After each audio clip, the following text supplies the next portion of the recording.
Tweedledum and Tweedledee agreed to have a battle, for Tweedledum, said Tweedledee, had spoiled his nice new rattle. Just then flew down a monstrous crow, as black as a tar barrel, which frightened both the heroes so they quite forgot their quarrel. The sun was shining on the sea, shining with all its might. He did his very best to make the billows smooth and bright. And this was odd, because it was the middle of the night. The moon was shining sulkily, because she thought the sun had got no business to be there after the day was done. It's very rude of him, she said, to come and spoil the fun. The sea was wet as wet could be, the sands were dry as dry. You could not see a cloud, because no cloud was in the sky. No birds were flying overhead, there were no birds to fly.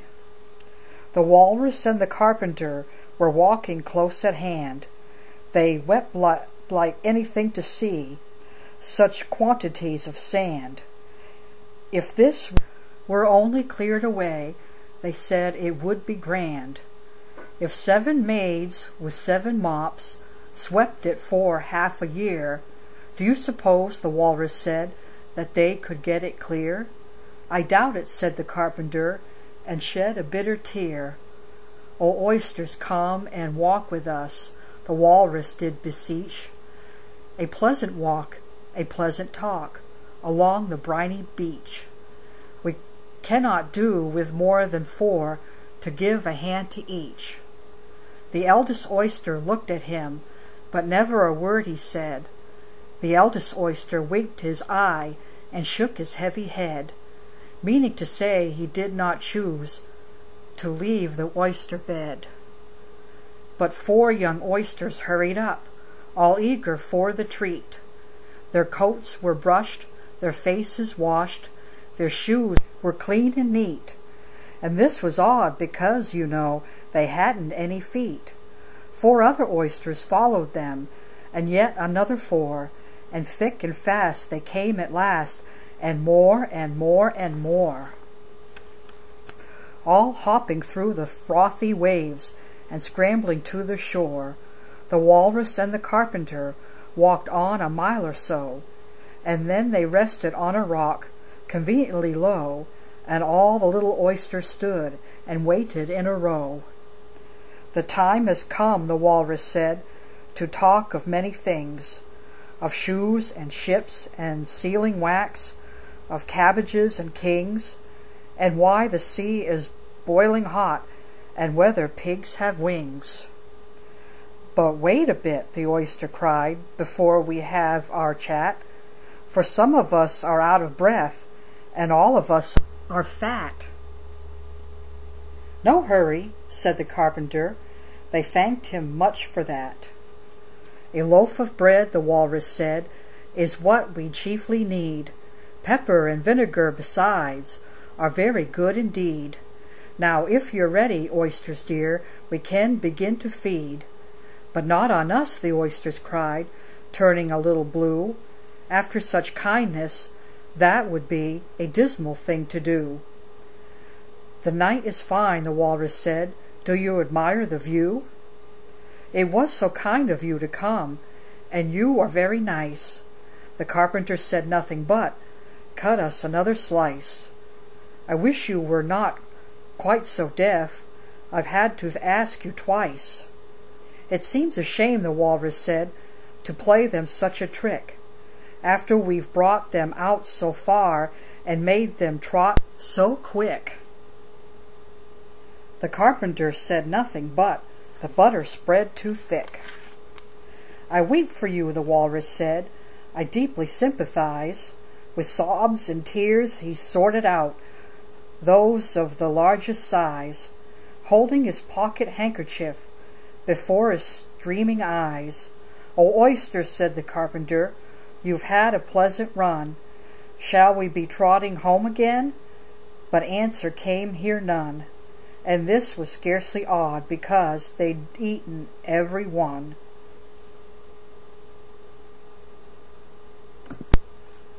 Humpty Dumpty sat on a wall. Humpty Dumpty had a great fall.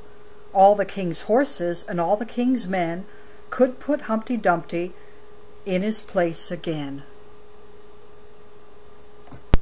I'll tell thee everything I can, there's little to relate. I saw an aged man a-sitting on a gate. Who are you, aged man, I said, and how is it you live? And the answer trickled through my head like water through a sieve. He said, I look for butterflies that sleep among the wheat.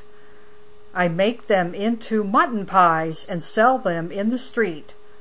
I sell them unto men, he said, who sail on stormy seas, and that's the way I get my bread, a trifle, if you please. But I was thinking of a plan to dye one's whiskers green, and always use so large a fan that they could not be seen. So having no reply to give to what the old man said, I cried, Come, tell me how you live, and thumped him on the head. His accents mild took up the tale. He said, I go my ways, and when I find a mountain rill, I sit it in a blaze, and thence they make a stuff they call Rowan's massacre oil. Yet 2p, halfpenny is all they give me for my toil. But I was thinking of a way to feed oneself on batter, and so go on from day to day, getting a little fatter. I shook him well from side to side until his face was blue. Come, tell me how you live, I cried, and what is it you do? He said, I hunt for haddocks' eyes among the heather bright, and work them into waistcoat buttons in a silent night. And these I do not sell for gold or coin of silver shine, but for a copper halfpenny, and that will purchase none. I sometimes dig for buttered rolls, or set lime twigs for crabs. I sometimes search the grassy knolls for wheels of handsome cabs. And that's the way, he gave a wink, by which I get my wealth, and very gladly will I drink your honour's noble health. I heard him then, for I had just completed my design to keep the Menai Bridge from rust by boiling it in wine. I thanked him much for telling me the way he got his wealth, but chiefly for his wish that he might drink my noble health. And now, ere by chance I put my fingers into glue, or madly squeeze a right-hand foot into a left-hand shoe, or if I drop upon my toe a very heavy weight, I weep, for it reminds me so of that old man I used to know, whose look was mild, whose speech was slow, whose hair was whiter than the snow, whose face was very like a crow, with eyes like cinders all aglow, who seemed distracted with his woe, who rocked his body to and fro, and muttered mummingly and low, as if his mouth were full of dough, who snorted like a buffalo that summer evening long ago, a-sitting on a gate.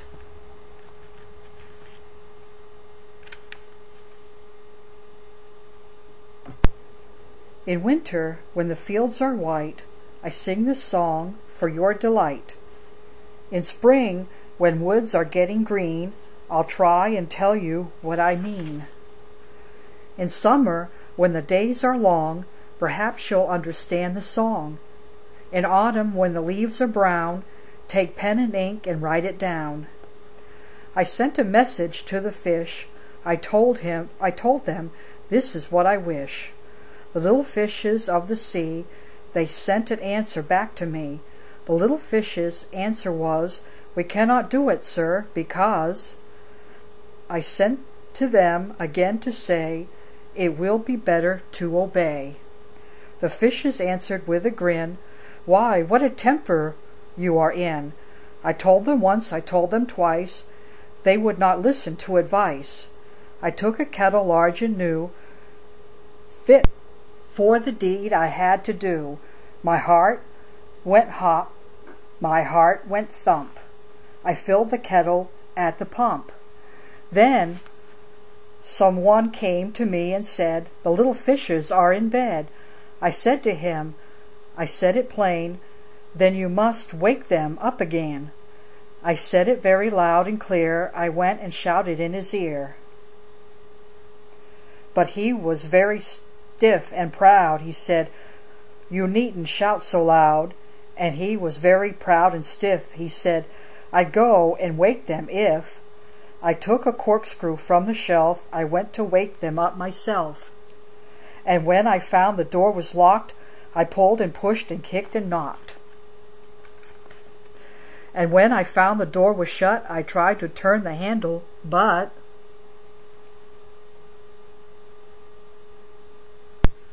the lion and the unicorn were fighting for the crown. The lion beat the unicorn all around the town. Some gave them white bread, some gave them brown, some gave them plum cake, and drummed them out of town. Hush-a-bye, lady, in Alice's lap, till the feast's ready, we've time for a nap. When the feast's over, we'll go to the ball, Red Queen and White Queen and Alice and all. A boat beneath the sunny sky, lingering onward dreamily in an evening of July. Children three that nestle near, eager eye and willing ear, pleased a simple tale to hear. Long has paled that sunny sky, echoes fade and memories die, autumn frosts have slain July. Still she haunts me, phantom-wise, Alice moving under skies, never seen by waking eyes. Children yet, the tale to hear, eager eye and willing ear, lovingly shall nestle near. In a wonderland they lie, dreaming as the days go by, dreaming as the summers die. Ever drifting down the stream, lingering in the golden gleam, life, what is it but a dream?